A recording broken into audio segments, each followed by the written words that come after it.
Hello and welcome to Superintendents Roundtable. I'm Deborah Vinsel.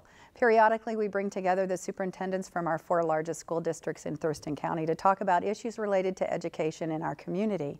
Today, our show is going to be a little bit different. We're going to have a break in the middle of the show, and after that, we're going to have district staff come to sit at the table to talk about Common Core. We'll get to that later, but right now I do want to introduce our guests. We're pleased to have them with us again at the roundtable. The superintendents from Tumwater, Olympia, North Thurston, and Yelm. To my left, Mike Kirby from Tumwater School District, Raj Manhas from the North Thurston Public Schools, Dick Cvitanich from Olympia Schools, and Andy Wolf from Yelm Community Schools. Gentlemen, thanks for being here. I know your schedules are very busy, and we really appreciate that you take time out of them to join us. So we have a little abbreviated conversation this time. Normally we have an hour, but we only have about a half an hour with you. So we're going to jump right into it. The legislature is in session now. They're always a source of conversation for this group. So I'm going to ask, what do you hope they do in this legislative session to support education? Andy, I'm going to start with you. Yeah, honestly, I believe that they have a huge job ahead of them this year to look at the tasks to get education fully supported, which I know there's a timeline, so I wish them the best of luck as they go forward, first of all. I think one thing that I'm really want to make sure the legislature addresses is that we need to understand that our teachers are really at the central point of all initiatives that come out of the legislature, our OSPI, and education in today's world. So they need to really understand the impact they have on what happens in the classroom and to make sure that we can really do that, because they're kind of that pivot point. I think the other pieces that will have to happen, honestly, the basic education needs to increase. We need to not have such a dependence on local levies to take care of the basic education pieces we have right now. And then I'm also hopeful that teacher compensation will be looked at. Within Thurston County, as we look at the base pay and then the days that go beyond that, I mean, we go from 6 days beyond the school district up to 24 days, varying from district to district. And I think that inequity causes problems for all of us and really for our students too. So I think as we look at those things, those are big initiatives. I think 1351, the smaller class size initiative, is going to be a struggle for them. But honestly, it's going to be a packed session. I think we all need to be patient.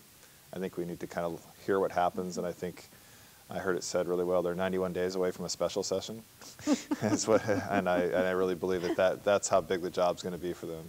So. Well, I just offer anybody jump in if you want to add to the conversation, because it seems that this is a perennial discussion for us.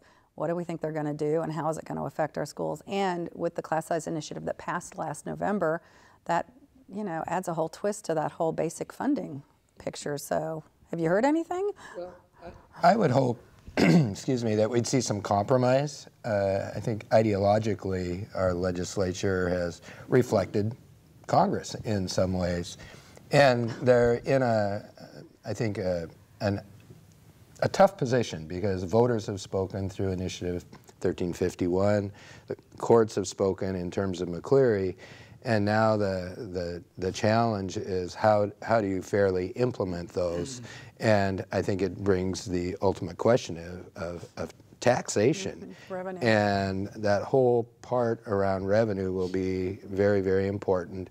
And they literally, I think, are under the gun in some ways because of the initiative and McCleary, that it's going to drive some compromise. And when you say what have you heard, a couple of the things that I've heard is that legislators are really trying to work across the aisle with one another to come to some reasonable solution, because they know that they have to.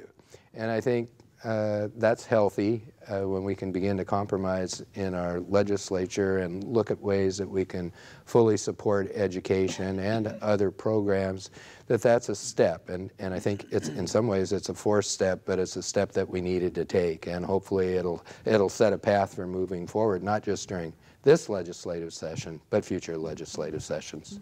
I would also add that it's really a time for our state in the history of the whole schools and funding and everything.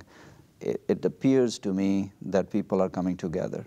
It's that from both sides due to a lot of different reasons. But one of the things my hope is that not only meet the McCleary direction and requirements the Supreme Court has set for them, And it has been in discussion for the last 2-3 years. So now it's time to really start doing it. And my hope is that they don't cut back on a lot of the services on the human side, because those kids coming from those families, we see it all the time, coming to our doors with some of the challenges and issues. So if they cut on the other side to fund the public education, there is a serious trouble for our society and community and the state. But its thing is going to be, can we, and we should be, able to create sources of funds, whatever ways we can look at our taxation. It's fair and it's sustainable. Mm-hmm. It's not just for this year or next year. So it's economy should not be, my sense, we should sort of reduce the dependence upon, oh, now we don't have this, well, we can't teach our kids. So that's the... A couple things that maybe haven't been shared so far. I just read this actually today, that we are still 42nd in the nation in terms of teacher salaries, 42nd. We're even higher than that possibly, lower than that possibly in terms of expenditure per student to educate our kids, even though we've already gotten some money through the McCleary. So we are still in a position where we really need to enhance education in this state. The tough part for the legislature is going to be revenue. Where are they going to come up with this revenue? There's been a study done by an organization that has actually no affiliation with any state that puts Washington as the worst or one of the top handful of worst states, regressive states in terms of taxation. Something's got to give. This year, to actually meet McCleary this year, it would cost about $750 million just for this year. So, but we're also hearing that we could be up to $7 billion if fully funded 1351. So how do we get from meeting this year's 750 to $3 billion at least by 2018, and possibly if fully funded 1351 to $7 billion additional dollars for education?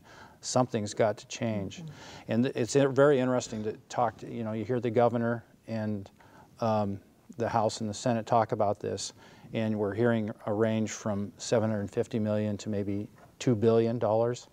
We know we're going to get more funding. What is it going to look like?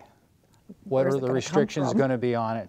And how are they going to fund it? I mean, it's a really difficult situation. Well, and that's one of the challenges with our citizen initiative process too, which is, it's a blessing in some ways and a curse in another, because this initiative about class size passed without a funding mechanism, so. On that, I want to just add, not only on the operating expense side, but capital, where we're going to create all of these classrooms. I was going to ask, how is that class size initiative going to affect you? I mean, literally with your physical plants, because if a class size is now dictated to be 23, 24 students. But all over the state, and because we are sort of dependent upon the local money to create the capacity for facilities, and that will be a huge challenge. In Yelm, that 1351, if it was enacted, would be 94 new employees, 70 new teachers, so 70 new classrooms basically. And I know each one of these gentlemen probably know what it is for theirs, and that's just not something we can attain at this point in time in the current system. So that is a challenge for all districts as they look at that. The other bigger piece about 1351 that I don't think a lot of people understand is that, do we have 7,000 teachers ready to come into our system and work? And I don't think we do. That at today's standard and level, they're just not there. I think we all went through a little bit of a process last year trying to fulfill jobs as we were out there. So even with Governor Inslee's proposal for reduced class sizes K3, we'll have a challenge trying to find space in our existing buildings right now.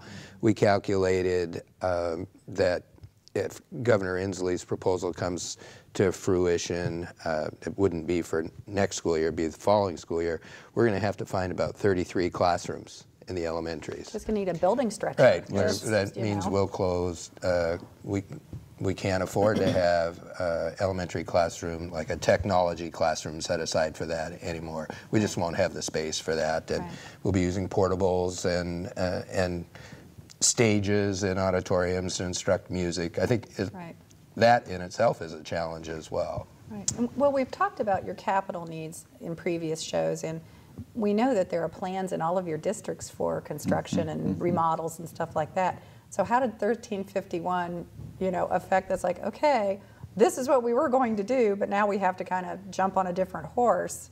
Are you able to build some additional capacity in the new things you're planning in the next couple of years? Well, I'll start. We had a huge success set, and thanks to the community in this area, 175 million bond after a long time. Right. But we had planned, it's just the regular growth we have been experiencing. So take care of that. But we can always adjust some, but I think that to the extent of the expectations for this smaller class size, right, we are not prepared. So it will be a huge challenge to really take care of all of that. Yeah, we're in a bond process right now. Yes. And so we're out for a bond to enlarge some of our facilities, but all to growth. Dick talked about obviously using stages and taking out technology labs. We're there already just because of our growth. We've maximized our facilities. We have 75 portables sitting outside our buildings at this point in time, 14 outside of Southworth Elementary. So as we look forward and you look at those issues, I think it's really important to know that there's a lot of other issues that happen in there for like a rural school like us. In there, we have issues with environmental practices that we have to look through in the permitting process for that. And I know Tumwater's struggled with some of those things too. And even getting a portable in now can be a process that takes multiple months, in some cases a year and a half to 2 years. So you can't react as quickly as you used to be able to these initiatives. So we have one school, Fort Stevens, that has the high poverty, so we saw the funding for that. So we took half of our library and made it into a classroom and moved some of our support services into there to make another classroom for K-1-2. And so those issues are already, they're abundant for us right now. They're challenging at this point in time, and especially as Thurston County continues to grow. Right. So and just to kind of tie this subject off, we've talked a little bit more about the class size than I thought we were, but what is the expectation of the initiative relative to implementation? If money was available to say, okay, here's the money to do whatever you need to do to make these class sizes possible, at what point in time is that supposed to be accomplished? You're talking about 1351. 1351, yeah. That you have 4 years, 4 years to implement it. So that's not a lot of time. Even with funding, that's not a lot of time. No, and I think the governor has tried to, in his budget proposal, has really tried to meet McCleary and pieces of the initiative, giving the legislature a little bit more time. I believe they have a 2-year sort of look at this, and then the legislature has the opportunity, if they can find the votes, to say that they can't fully implement 1351. I believe that's the timeline. And so I think we're all in a bit of a wait-see around that. I can inject a little superintendent humor here if you'd like. Levity is always good. The pocket gopher is now our friend in the Olympia School District. We have a piece of property that we planned on building, and it does have pocket gophers. And frankly, the delay in the process has been helpful to us because we have resources that if and when 13 pieces of 1351 are implemented, it's shifted our thoughts about how we'll use that money. Gotcha. For us, we're pretty well set to deal with McCleary and the reduced K-3 ratio in all-day kindergarten. We have it set up so that we can run another bond in 2021 or 22, and so with the growth what we expect to get, but if we actually were funded for 1351, we would not be able to house the teachers and have the classrooms to do that. We're just barely going to have enough if we actually get McCleary fully funded for all-day K and K-3. So the capital part of this, is, as Raj had mentioned earlier, is huge as well. Okay, well, thank you. So we've touched a little bit on technology just in the conversation, but it's always changing, and it's, as we know here at TCTV, it's very hard to stay ahead of that technology curve, and we'll talk a little bit about the technology needs in our Common Core discussion. But what have you all been doing in your districts to prepare for the new Smarter Balanced Assessment process, which is, as I understand, an online process? Anybody want to go? Well, I'll start. I think technology has been one of the areas we have been working without even smarter balance for last 2-3 years or so. We were really not, didn't have enough capacity to help kids and staff to really do the best possible job in this age and time. I'm pleased to say that with savings, a lot of savings we did in the last few years, we have added probably close to 3,500 some new, either Chromebooks or laptops and computers for kids, and it's all wireless. And so with our capital money, we are implementing the infrastructure. We have done it. Every school, every building is accessible wireless. So it was a lot of hard work and a lot of efficiency, effectiveness the staff and the school system created. So we are very proud of that, and that it is. And we didn't ask for additional levy money. It was part of the savings from what we did. And of course, this takes toll somewhere, but it was absolute necessity for us to have it. And to me, I think this whole student engagement part, especially in the current affairs and using Google Apps and that kind of stuff, is really gonna, kids, that's where they want to go. So we are making this really a top priority for us, and we have come a long way. And the way I look at it is what I was explained, that in the last 2 years we have done more than previous 10 years in technology. So this is great. This is for our community and our area here, that we are using every resource, every penny wisely to help our kids. But I think that the testing part is going to be very new. It's going to be challenging for our teachers, for principals. We have added another position, a teacher person who's really good in technology, go around and really make our teachers comfortable using the technology. Kids are more comfortable actually than teachers, and principals. So a lot of training going on, but it is something which is new. We all need to sort of be patient, that it's going to take some time. The first year is going to be really challenging for all of us. If I could drive it down to a practical, what it looks like at the schools, and I think the assessment, again, is we believe in assessment. Switching over to technology was, I think, an unforeseen expense for a lot of people, what the effect would be in the schools. And like the other districts, we've purchased Chromebooks, but in a more practical sense, the kinds of things that you're dealing with in the school, kids are going to use technology. They should have earbuds or headphones. What does that look like? Do kids bring who cleans the ear? Because we want those clean. Are you going to have a mouse on a Chromebook? You have to get a different kind of mouse. These are things that I think well-meaning policy and good ideas, but the costs get pushed back onto the school district to implement. My biggest fear around technology is that we've got the infrastructure, we've purchased extra Chromebooks, we feel like we have everything that we need, but for some reason it doesn't work, even though we've gone through all of the, we had the practice at 2 schools, but one of the things we learned is when technology didn't work and we tried to get support from the company on the test, they don't work our hours on the East Coast. So there's some challenges with this, and we're going to learn a lot in year 1. Right. We're in the same boat. We're Chromebooks.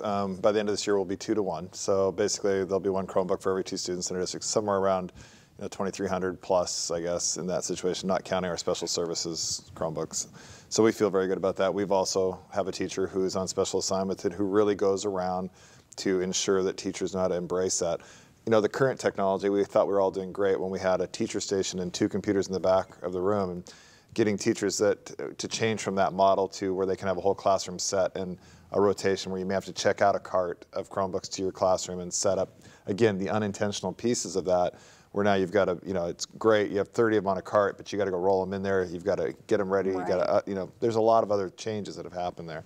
It's concerning the interim assessment that a lot of us have participated in right now for the SBA. Basically, I think that our whole district jumped in, and it was amazing to watch teachers. I think that they were more challenged sometimes than kids, but split screens, for 4th graders, all of a sudden show up on a Chromebook, and they're managing through those pieces and trying to work through that. And the current vendor that is putting the test out, there were problems, that happened there, and so frustrations for teachers and things. But so we've gone through this practicing, and what we realized this first year, and I think Raj was very nice as he alluded to this, it may not be about the assessment, it may be about the use of technology that our kids are going to, I think that the scores won't be as strong.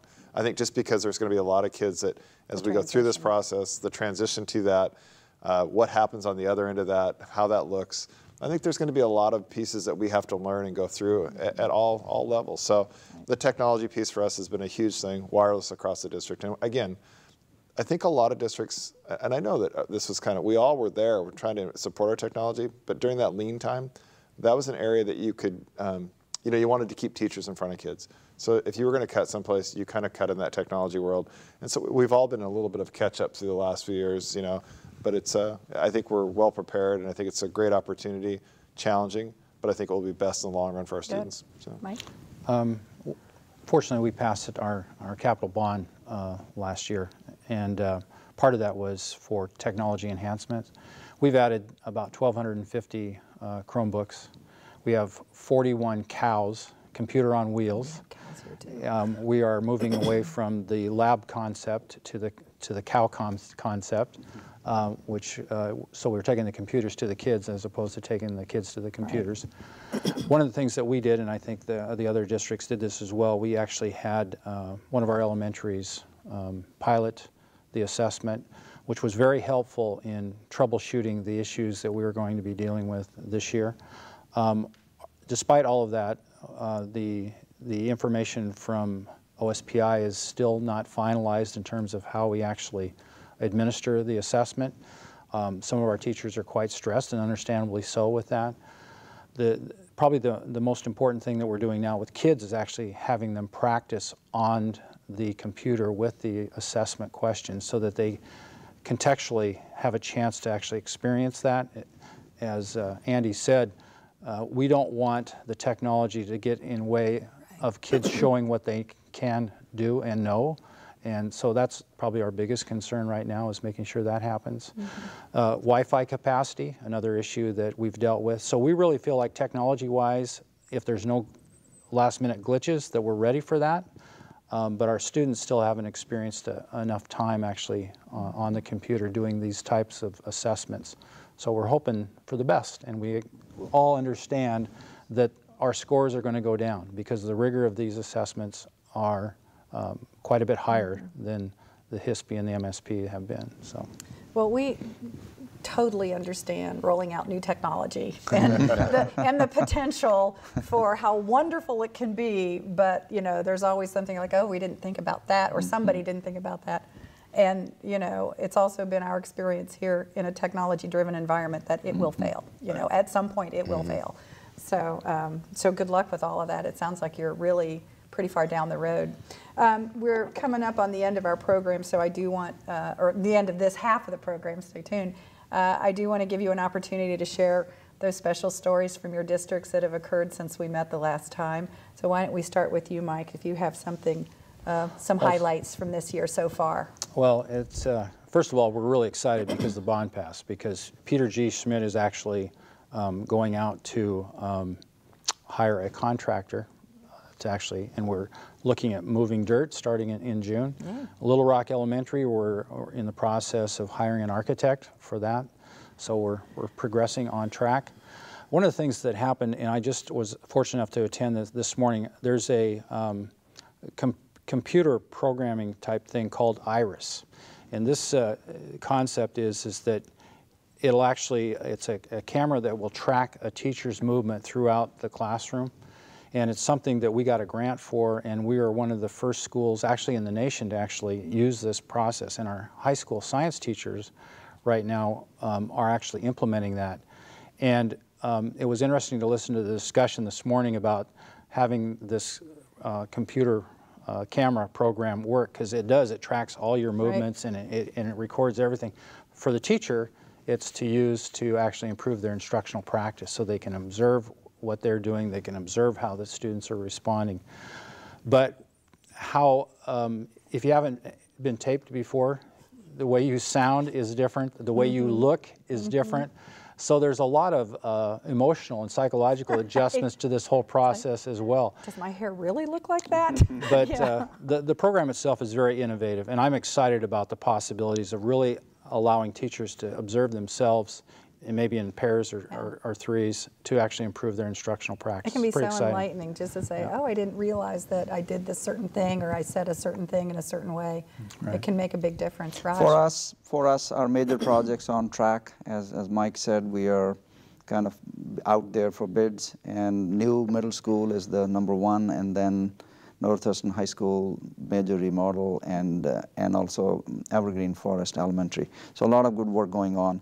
The major change we have been going through is 6-8 transition. Two middle schools are already in that mode, and as we build a new middle school starting 16th of fall, we'll have all four major middle schools, 6-8. So that part is going really well. And the boundary committee is already kind of starting for us, because we haven't done it for the last 10 years or so. With the new middle school, we have to redraw the boundaries, and that's a lot of hard work which will be going on. And where is your new middle school located? It's in Hawks Prairie area there, on Meridian campus there. And then other thing I want to share is that, which is really inspiring to see, we have 300 ambassadors who really constantly work with us, through electronically, and community leaders and others. We share with them what's going on. So that work is really going on. And then businesses. For every school, there are 2 businesses who are paired with them. And they kind of, not only support them financially, but also they kind of embrace them and own them, that they are part of our community. And so I think building those partnerships with the business community has been great. And the last one I want to say very quickly, there's a lot more I can say, but we are going to move our Aspire Middle School, which is kind of magnet school, from present location to the former Valley building. It's a performing arts. We bought that building for $2.2 million, and it's one of the best decisions we made. And now we can create capacity back there when that school moves. It would be more space for the performing art kids. And also we are decoupling the Challenge Academy kind of work will be in all middle schools, not only in that one. So expanding the high rigor and high expectations, but also doing more for the kids who want to go to performing arts. At the same time, when they vacate Aspire, that creates another elementary school kind of capacity, which is saving the community approximately $25 million. Yeah. So I think it's great work people are doing, and I'm very impressed. Great. Yes. Dick? I would like to note that this fall we just celebrated 15 new teachers who earned national board certification. That's a very large total, and it's a very rigorous process, and we're really proud of that number. We know what the research says about the teacher having the greatest effect on student achievement, and I'm just really proud of our 15 teachers who achieved that goal this year. Avanti, Jefferson, and Reeves Middle School were named as schools of distinction by the state, which again we're very proud, because it's over a 5-year time period where they're showing improvement. Very pleased with that. Orla, Olympia Regional Learning Academy, will be opening on Boulevard in about 2.5 weeks. We're moving over winter break, and we'll be ready to go. It's a beautiful facility to serve not only our Montessori K-6 programs, but Home Connect for homeschool parents and Internet Connect students. And if you haven't seen it, it's a beautiful building, and I think it's a rich addition to Thurston County in terms of offerings for students and families and how they want to approach their public education. And finally, I would say we're into our new math curriculum adoption bridges of about 4 months now, and I have to say it was hard work for our teachers, and I heard about it in a very professional way, and I think we've come through that right now, and things have settled down, and our teachers have really done a good job. The good news is our teachers absolutely love the program, but it's still a lot of hard work. So we're moving along nicely. Good. Andy? And it's nice to be able to back clean, because I can hear all the things they said and say, yeah, we kind of have all those things too. So we're in the process of a bond, and to even get there, our key communicator group came in. It was parents and business that really helped us to shape what that looked like, and drilled down to a scenario that I really believe is really best for Yelm. And one of the things that was innovative in that is they're talking about proposing a 9th grade campus that would be adjacent to our high school. And what we've done is we've gone through the research. We find out those are our most vulnerable students in our school system right now. They kind of have all the answers, but they don't know the questions yet sometimes. And so that, you know, when we went to high school, it was very much an event and not a transition. And so we're working to that. The other thing that I think that's really important, the school distinction, Fort Stevens just got that for the 2nd year in a row. So when you're talking about a 5% increase and then another 5% increase, that's huge work, and that's a school of poverty for us. That's really good. And the last piece is, I know we're closing up, I really want to call attention to Gaylord Strand. Gaylord Strand was a teacher when I was in Yelm as a student, and he's been a phenomenal teacher, and he's just an amazing man who's dedicated his life to kids. But the other side of it, what he's given back, is he's been our wrestling coach for all those years. And just the other day, he got his 300th win as a sport. Now, that doesn't seem like a lot, but when you start talking about 300 wins in wrestling and the amount of kids that he has, you know, worked with, and not only as wrestlers, but in track and the other things, he has given so much to our community, to those students, not only in the classroom, but out there in other capacities, that he truly, I think the 300th win doesn't define the work that he's done out there. And last night I got to go and watch Yelm again win the league championship for wrestling, and with him at the lead. And it was amazing to watch. The gentlemen sitting behind me were from the classes of 1973 and 74 that had been his first year as a coach. And he still has that capacity to bring those people back there. And then the last thing, one other guy and team I have to talk to is our bowling team. I'm just going to tell you what, they've been like the 6-time state academic champion, and now they won the league, and then they went to the league championship, took second. Stacy Rowe has done a great job of building that program. It's a great program for a lot of kids out in Yelm, because with our bowling, and our girls have done a really good job. So just a shout out to some of those programs that we don't normally, they're not the highlights. We know we're doing great things in the classroom things, but those are really important things that we have out there for kids. So yeah, I feel good about those. Well, congratulations all on a start to a good school year. We're halfway through, and we're looking forward to having you back at the Roundtable in May. So thanks for joining us. Please stay tuned with us. We'll be back after this brief message with a discussion about Common Core. I love TCTV, but I don't have a TV here. If only there was a way for me to catch up on all the great content. Oh, but there is. Who is that? Where are you? Right in front of you. You're my computer? Yes. Now let me show you how to see TCTV wherever you want, whenever you want. Whoa! Whoa! Whoa! Where am I? This is TCTV.net, the home of TCTV Video on Demand. Video on demand? What's that? It's a new section on the website where you can easily stream your favorite TCTV shows from any computer connected to the internet. Wow, that's great! I can't wait to watch all the awesome shows that I haven't seen yet. At the bottom of the front page of TCTV.net, there's a video player. Click on the link on the top left of that player that says On Demand. Next, click anywhere on the video player screen and you'll see a list of TCTV shows you can watch without cable from anywhere in the world. Thanks, Mr. Computer. Welcome back. I'm Deborah Vinsel, and this is Superintendents Roundtable. We've changed our format a little bit today. Normally we spend an hour with the superintendents from the school district, but there's been a lot of talk in the news lately about something called Common Core. And we thought it would be interesting and important information to share with you. So we've invited staff from the districts to come in and talk about what Common Core is and how it affects education in our community. Joining me at the table now, we have three folks who are directly involved with student learning or curriculum. We have Vicki Lamoureux from the Olympia School District. She is the Executive Director of Student Learning. I'm sorry, she's the Assistant Superintendent for Teaching and Learning. We have Andrew Schwebke from the Tumwater School District, and Andrew is the Executive Director of Student Learning, and also we have Scott Neiman from Olympia, also Director of Teaching and Learning. So I hope I got all the titles connected to the right names and the right school districts. North Thurston Public North Schools. Thurston, I'm sorry. Well, and I will share, she and I had a conversation earlier that she used to be in the Olympia School District, and I think that was in my head, so I apologize for that. So thank you all for taking time out of your busy schedules, because I know they're probably just as busy as the superintendents in probably different ways, for spending some time with us. Because I think I know there's a lot of confusion about Common Core, and if you watch the news, especially anything related to political,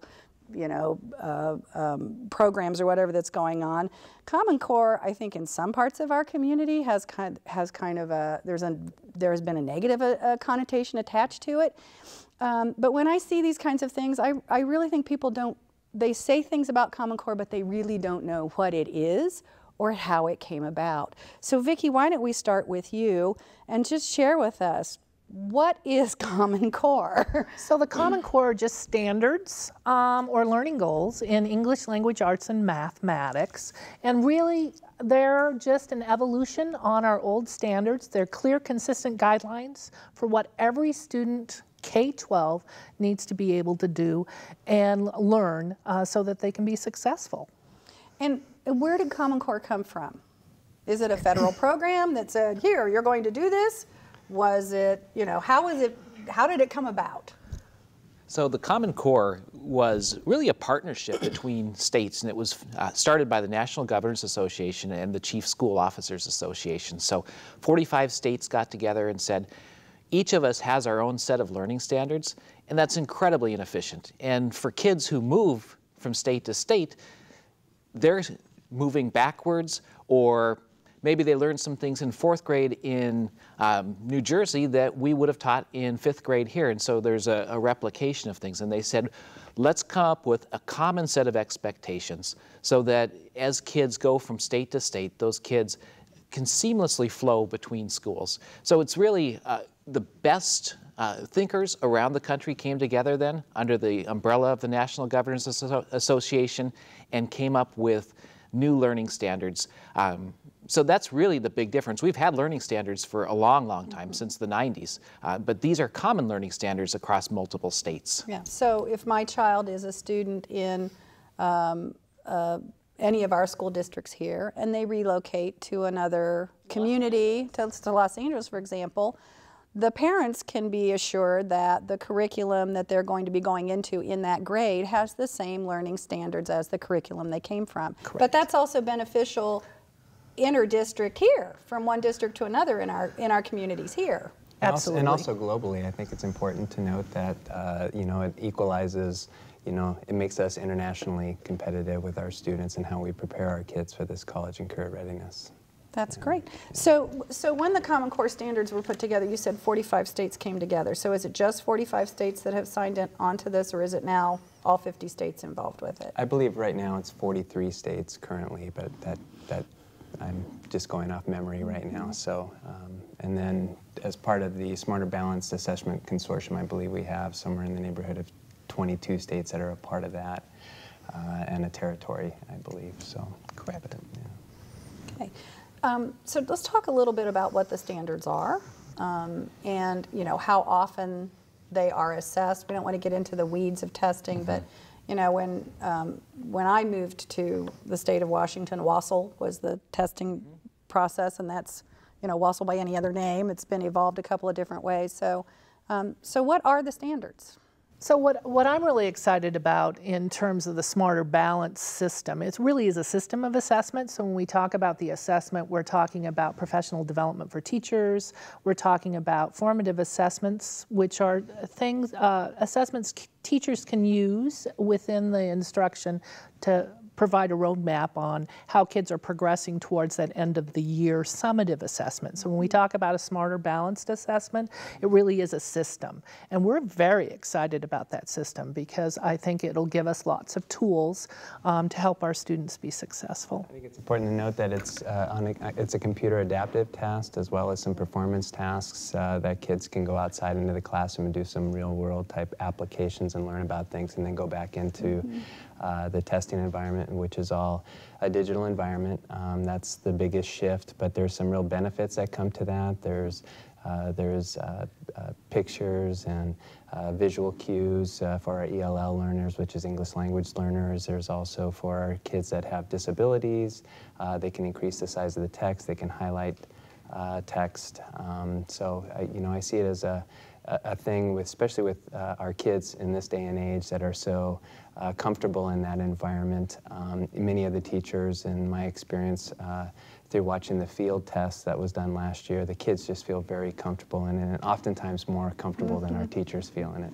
Yeah, well, and we talked earlier with the superintendents about the rollout of technology to support this, and you know, we are seeing kids are being raised in, you know, technology is second nature to even the youngest children these days. Deb, if I could add one thing. Sure. So Scott said an important term, that this is a computer adaptive test. That's the big difference between what we're currently doing, which is a test that kids will take on paper and pencil, and this test on the computer, because what it means is that each kid is going to have a slightly different test. If I'm a student and I get the first question correct, I'm going to get a question that's a little more difficult. And if I get that one correct, it's going to work me to a little bit more difficult question.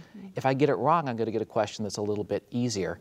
What it's trying to do is find what's my range of performance. And so it allows us to get individualized information. And I think about it for the kids' sake, they're not faced with 15 questions in a row that they don't know how to do. So I think it's a much more humane approach to testing also. I think it's nice to look at the test also as, you know, there's been a lot of media around the test scores potentially dipping, and I think it's really important to look at it as this is a new baseline. It's a completely different set of standards that our students are going to be assessed on, and you know, I heard an analogy that I thought really rang true with me. In our previous standards were similar to summiting Mount Rainier, whereas the current standards that our kids are going to be assessed on the Smarter Balance would be like summiting Denali, which the difference between 14,000 feet and 20,000 feet with a little more rigorous journey along the way. And so I think with the end-all be-all being college and career ready, and so that's something that I thought is... Did you have something to add? Well, you know, what we're asking our kids to do in English language arts, for instance, at our old assessment, it was reading and writing, and now we're going to integrate them. And we want them to provide evidence from the text and state claims. And in mathematics, we're asking them to problem solve real-world contextual problems. And I think those are good things for kids. So what would you say to parents about this jump in, well, the bar has been raised a little higher is basically what it boils down. What do you say to parents when they say, I don't think my children are ready to do that, or I'm concerned that it will be, you know, more than they're emotionally or intellectually ready to take on, and yet here's this standard and we have an expectation that my child has to be able to clear that bar. What do you say to those folks? I just think it's important for our kids to be prepared to not only compete nationally but internationally, and you know, I think that people need to understand that, you know, our nation's prosperity is contingent on how competitive our kids are in this global environment, and so it is hard and it's going to be tough, and our teachers deserve a ton of accolades right now. They are working around the clock to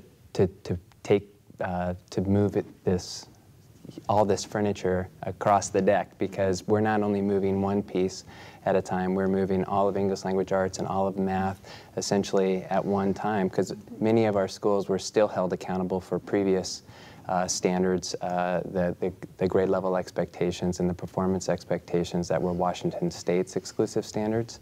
And so now they are shifting their instructional practices and trying to hit new, different targets that that they hadn't been in the past, and they're more rigorous, and there's new concepts being brought down. Has really happened in the last 2 years. So the standards were released in February of 2010, and then in the school year of 2011-12 was the first time we started teaching to those standards. So it's been a rather quick shift, but as I read those standards from a parental point of view, those are good standards that I want my children and all children to be able to reach, so that we are globally competitive. I'm sorry, go ahead. Just to add one more thing, for the kids that are struggling, and there will be kids that struggle with these standards, there are students that struggle currently, we have worked hard to put systems of support in place for our students. So we know that not every kid is going to get the idea the first time they're taught. But in our schools, we have flexible times where we can pull kids together for what we call interventions, where we provide additional time and instruction so that if I don't get it the first time, I get an opportunity a second, a third time. So, and the kids that they got it that first time, we do enrichment for those kids during that time, so that really we try to increase the time because we know that the learning is the constant. Our kids need to learn these standards, and some kids are going to need differentiated support to do that. So when the standards were rolled out, were they rolled out K-12, or did they, you know, was it a phased approach? We've got 12th graders graduating, we're not going to, right. You know. So they were rolled out all at once, and that's one of the real challenges that we all face. So in the ideal world, you would start a group of kindergartners with the new standards and follow them through. But we're replacing our old standards with these new standards, and every single grade level, K through 12. And so the challenge is, over these next couple of years, the transition where kids, you know, I might be a 7th grader right now, I didn't have the Common Core for 6th grade. I might have some holes there that our teachers are working hard to support kids in learning. And so these next 3 or 4 years, really we have to call them the learning years for the system, for our students, and I think look at our results on the tests with that in mind, that this is a transition period. I think that's important, to be patient and to understand that it's not going to be perfect along the way. And to also understand that even in our previous system with different standards, that our teachers were still continuing to refine that even up till last year, when some of our schools were still taking the MSP and HSP tests. So. And we do have some data that suggests what the dip will be. They did extensive field testing in all grade levels, particularly in our consortium of testing. And so we have some targets, and it's not an apples to apples comparison. So we cannot take the scores on this exam and compare them to our previous scores. And we are going to take a dip. In ELA, it was between 32% and 38% students were proficient, and in mathematics it was lower. So is there assessment every year, or is it staggered like it was with previous testing scenarios? So the assessment's very similar in terms of what we currently have done with MSP. So kids are tested every year, grades 3 through 8, and then again in grade 11 for the, but we're also maintaining the grade 10 testing and currently. Yes, so there's a lot of challenges around the high school piece. As you know, we talked about, this is a huge shift where we're putting it in place. My biggest concerns are for our high school students, because right now those tests are linked with their graduation requirements. And there's been some discussion, should it be that way, or should we look at, during this transition period, backing off of that expectation for the test. The other results, or the other use for those tests, that's pretty exciting, is they're going to replace some of the college entrance exams also. And so a kid, as they take that test, if they score high enough, will be able to go straight into some of the college level math classes, college level English classes. So they get 2 uses out of that test. What a lot of people don't realize is that our current kids in the current system, that we have 4 different graduation requirements for each one of those grade levels. Currently. And if you're a fifth year senior, you have a different set of grades. So, you know, essentially we have 5 different graduation So that's a challenge for the system. Yeah, but it'll work through. So, so Common Core is fully implemented now. It is fully implemented in our classes. The rubber is on the road. Yes. And we're seeing it roll out. Now, this is the very first year we'll have the assessment. So we've been teaching to these standards for the last 2 years, and then this year is the new assessment. Some have been teaching the last 2 years, because some systems still were taking the MSP or HSP last year. So that's why in various systems it's changed. So different school districts opted to do different things. Some participated in the field test last year. Some still took the MSTP because there was ramifications on how those kids perform for our emergency, priority, and focus schools. So some of those chose to continue on and be assessed in the previous on the previous set of standards. It does kind of make my head swim to think how this can roll out and assess, and, you know. So I have great empathy for you and your teachers, and for the students, because this is this kind of I would say volatility can be unsettling, you know. So so what is the one thing that you tell parents who have misgivings about the Common Core standards? I just encourage them to educate themselves on it and what they're all about. I think the standards are very reasonable, and as Vicki stated earlier, that it's nothing that any of us wouldn't want for our own children. And as Andrew has said earlier, it's an evolution of our old standards. So it's, although they are more rigorous, we've been teaching to the standards for a very long time. And at the heart of those standards is really the vision that every kid finishes high school ready for their next steps in life. And I think that's really important for all of us to keep in mind. One of the things that I talk about is 21st century skills. So we're now in the 21st century. What are the skills that kids need to be able to navigate in the economy or in a post-high school sort of setting? And you know, there are 7 that we talk about in Tumwater, so they need to be critical thinkers and be able to problem solve. So the Common Core starts to get kids into those deeper problem-solving experiences.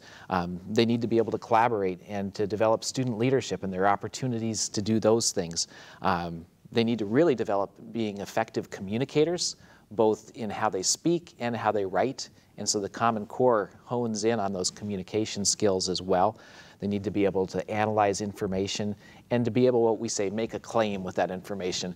You know, so if we're reading something, we read it critically, not just accept whatever the author says, but be able to come at that and add an argument to that reading. Which is hugely important yes. in this age of information, because there's so much. Yeah. And understand both sides of a topic or a idea. Yeah. Being able to recognize when only one side's being presented, there may be something else. I mean, one example in the past, you know, our kids have always been, you know, asked to write a narrative or an opinion. I mean, how many times in the real world when you're in you know, at your place of employment that someone has asked you to do that? It's usually gathering information and then writing about that information based on evidence. And so I think that that's one shift. So you're going to see a lot more nonfiction at the elementary levels, kind of a 50-50, and it's even going to increase up into the high school ranks, up into the 70% range. And I think the text complexity is going to,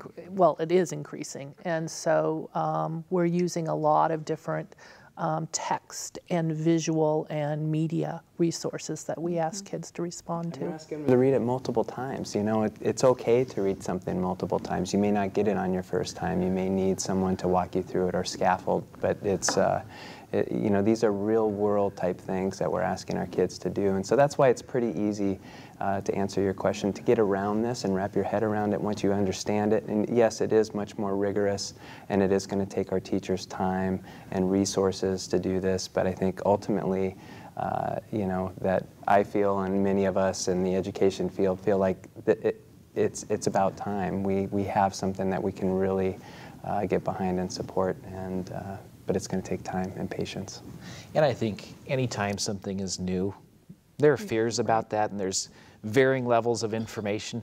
Your first question to us was, where does the Common Core come from? And we talked about the National Governors Association. But sometimes you'll hear people label it and say it's a federal mandate. Right, like it's an edict and it's being forced on us. Right. It's like, no, not really. No, the state voluntarily chose to adopt these standards. We were part of the process of developing these standards. One of the labels I've heard applied to it is Obama Core, as if it were something from the federal government.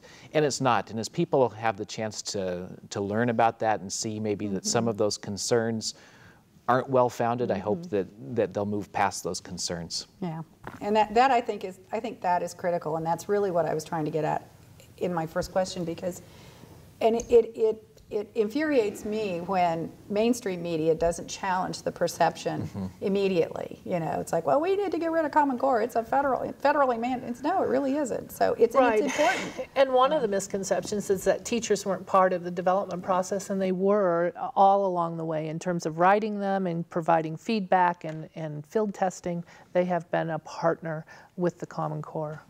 Teachers, parents, administrators, lots of opportunities for input and feedback. We know that and as we've seen from just having the superintendents here periodically to talk about what's going on in our local districts, that there is a lot of cooperation and collaboration amongst our local districts, but all of our local districts also have specific things that are challenges or focuses for them. So I would ask each of you, and we'll start with you, Vicki, is there something specific about Common Core that North Thurston is really focused on and looking for a challenge or an opportunity that might be different from the other districts? It's okay if there isn't. But, I think we're real collaborative. The work is the work, and one of the things that we're doing in ELA is really focusing on different text types and the evidence piece, and really reading text and media sources very critically.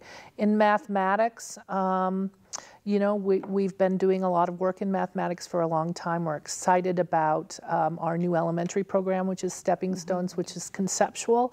And we're really seeing positive growth in our kids.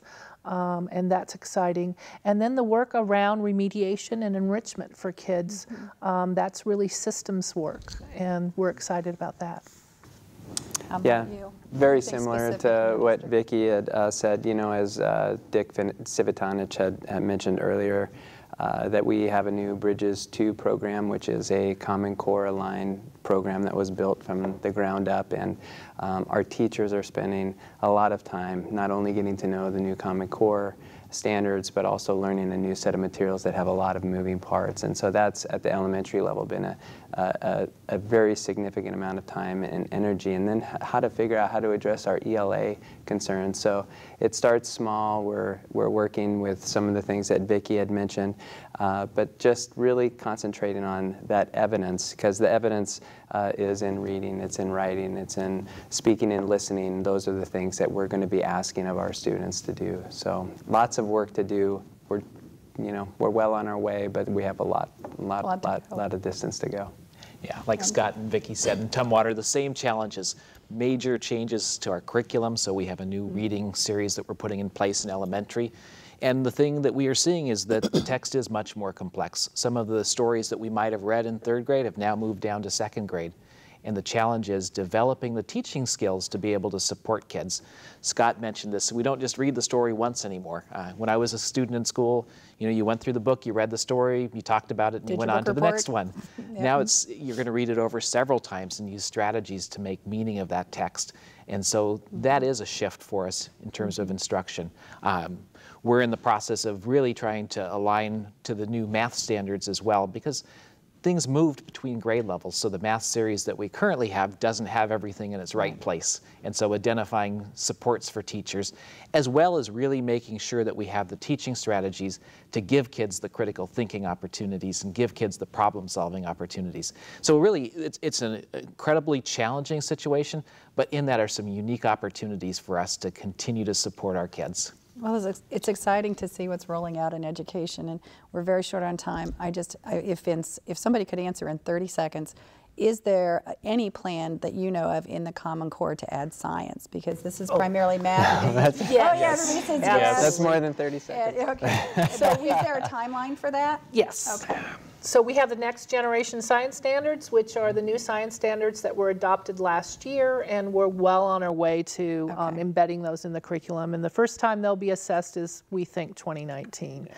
Okay. So it's a couple of years down the road, but still work to be done between now. And the Common Core really does integrate within science, because reading and writing and mathematics is what we do across all subject areas. Great. Well, Vicki, Scott, Andrew, thank you for taking time out of your schedule to be with us today.